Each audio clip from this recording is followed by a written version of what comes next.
Time now to delve into the Sunday papers, see how they're covering the coronation this morning. Here with me to look at them are Ian Lloyd, a royal biographer and author of The Throne, 1000 Years of British Coronations, and journalist Afia Hagan. So welcome back to both of you. We dealt with all the front pages, dominated, as you would imagine, by yesterday's big event, of course. But let's take a look further in, shall we? Ian, you picked out a double-page spread to kick us off, and this is this extraordinary photograph.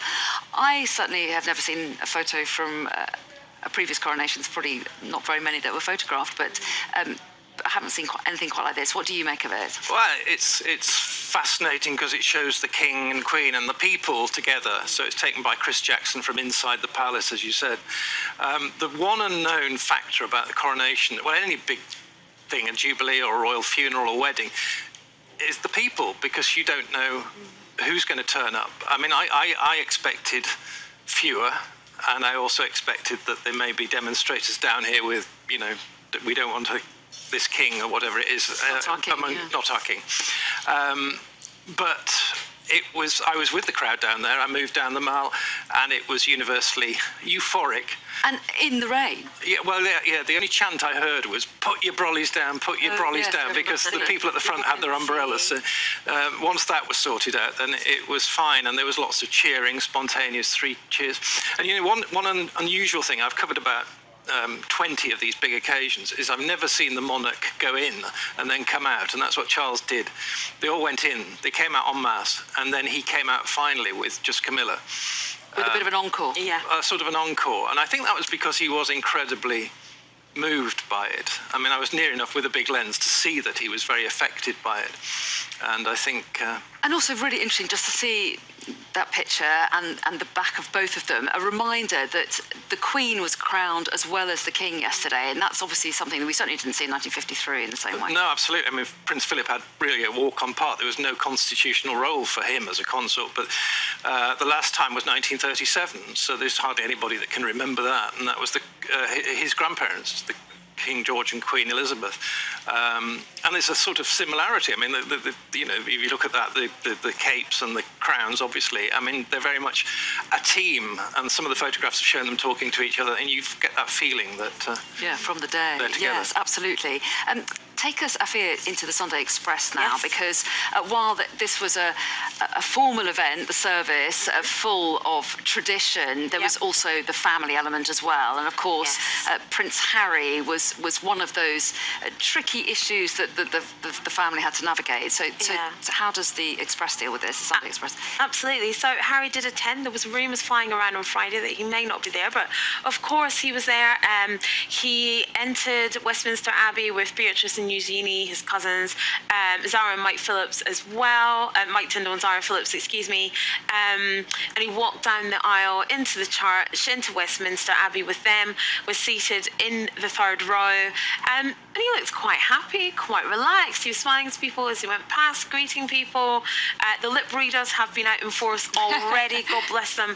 Apparently at one point he said about 3:45 to someone, and they've interpreted that as perhaps that was his flight, because after the service finished at Westminster Abbey, he was straight into a car and straight to Heathrow Airport, into the Windsor Suite, and off back to LA for his son's birthday. You know, he did join in with saying "God save the King" and "Long live King Charles." And he just seemed to have, you know, just sort of sat there, was relaxed, looked quite happy. Do you think they got it about right? He was there and reasonably supportive, but not playing a prominent role. Did that feel about right? Yeah, absolutely. Because I mean, he's not a working royal, so we would not expect to see him on the balcony, which I think was absolutely right. And you know, he came, he saw, and he went back home again. So I think, you know, there's so much written about him, which I find quite funny, but there wasn't really much to say, and I think people are trying to milk those headlines. I mean, a lot of people talking about Princess Anne's hat and how Princess Anne was sitting right in front of him. The view of him. Yes, she was wearing the Blues and Royals uniform, and she had that red plume on her hat, and a lot of people were like, "Ooh, was she placed there deliberately?" No, Princess Anne doesn't have time for that. Happy to hide behind it. Who knows? But Ian, you wanted to talk particularly about the royal coach, which was spectacular. It was. was, yes. And I mean, that's the first time that's been used for a coronation, obviously since 1953. They obviously don't like it that much. The late Queen called it horrible, and Queen Victoria said it was distressing oscillations, because the trouble is, what happens is it's not sprung. It's this great 4-ton coach that's gilded wood that sits on these enormous leather straps. So what happens is you've got 8 horses pulling you forward, so you've got that feeling of being pulled forward, but also you swing slightly to the side. Ooh.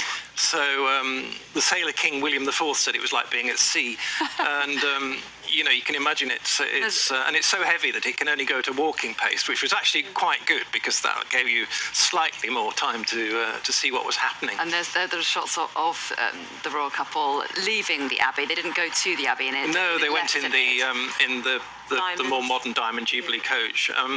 I think the slight pain with the Gold State coach, built in 1762, is that you can't see very well through the windows. I mean, it wasn't designed to be seen in that way. And if you look at the footage you're showing, I mean, you can just see Charles at that angle, but as he passes, that bits of the coach are in the way. Yeah, it's very Disney Princess, isn't it? Definitely.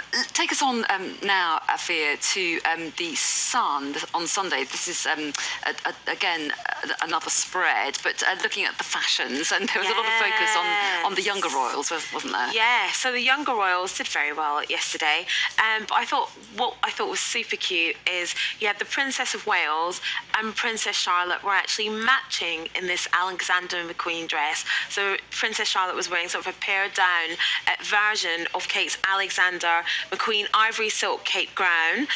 This was designed by Sarah Burton, and it was embroidered with rose, shamrock, daffodil and thistle motifs to signify the 4 nations. And they had a silver headpiece, not a tiara, silver headpieces created by milliner Jess Collette in conjunction with Alexander McQueen as well. And Kate was also wearing pearl and diamond earrings that belonged to Diana, Princess of Wales. I thought they looked really, really beautiful, actually, the whole family. And Kate and Charlotte matching is really, really sweet. I think it's great that they had the motifs of all the 4 nations on there as well. But I think they're also looking forward to a time where perhaps these pieces might go into a museum, and they really wanted to give us sort of a vision or a piece of what it looked like at the beginning of the Carolean age. Well, yeah. And so much symbolism and so much detail from every last bit of embroidery. It is quite extraordinary. It was quite funny watching Princess Anne, because she had 2 roles. She was gold stick in waiting, so she had this uniform, but when she got there, she had to be a member of the royal family and put on these robes as well. So we didn't see that happening, but it must have happened very quickly as she got off the horse. It was brilliantly stage managed, the whole thing, wasn't it? It all looked very smooth.